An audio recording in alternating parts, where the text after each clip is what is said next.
Okay, this is part 2, looking at the periodic table and discussing a little bit more about electrons. So, even though we've been going over this, I'm going to remind you that the columns will tell you how many electrons there are in the outer orbital. The outer orbital is also called the valence. So, outer orbital. That's the same as saying the valence electrons.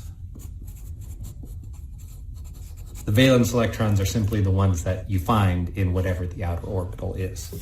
So as a reminder, for this periodic table, we're only worried about the first 3 rows. So we're not going to do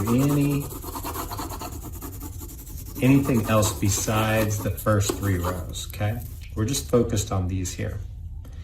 And we said that there is a pattern of 2, 8, and 8. What you see, as a reminder, this first row has 1 electron in the outer orbital. The second row has 2 electrons. The third row, which is way over here, 3 electrons, 4 electrons, 5, 6, 7, and then 8 electrons in this far orbital over here. Now helium's a little different.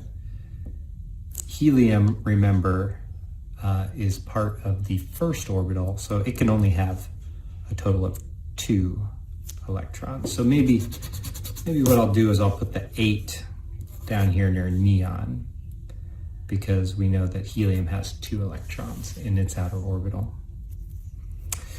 Okay, the number of electrons is important because it tells you how reactive that element is going to be.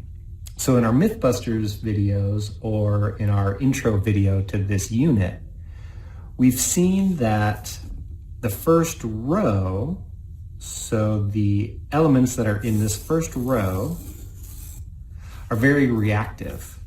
And the reason they're reactive is they have this one lone electron in their outer orbital.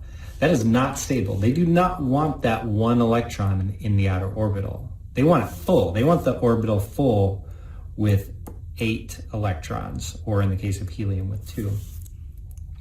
So having 1 out there is unstable. They're going to try and get rid of it. And when we see our videos of how reactive these metals are, the reason they're so reactive is because that 1 is sitting out there. Now that's the same for all these other ones. Beryllium has 2, boron has 3 in its outer orbital, but the more they get, the more stable they become, until you get past the halfway point, and then we get out to things like fluorine. If you look at fluorine has 7 electrons in its outer orbital. Well, it really wants 8 electrons. 8 is stable. 7 is not stable, so it's going to do whatever it can to steal an electron, to take an electron from another element so that it can fill up and have 8 in its outer orbital. So very reactive over here and very reactive over here. You'll notice it's not the last column though. The last column is the most stable.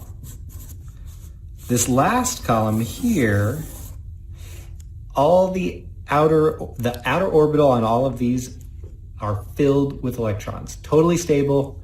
These elements are very happy. They don't want to react with anybody else. But the ones on the edges, here and over here, are very reactive. They either want to give away an electron or they want to pick up an electron. And that reactivity decreases as you go towards the middle. All right, thank you very much.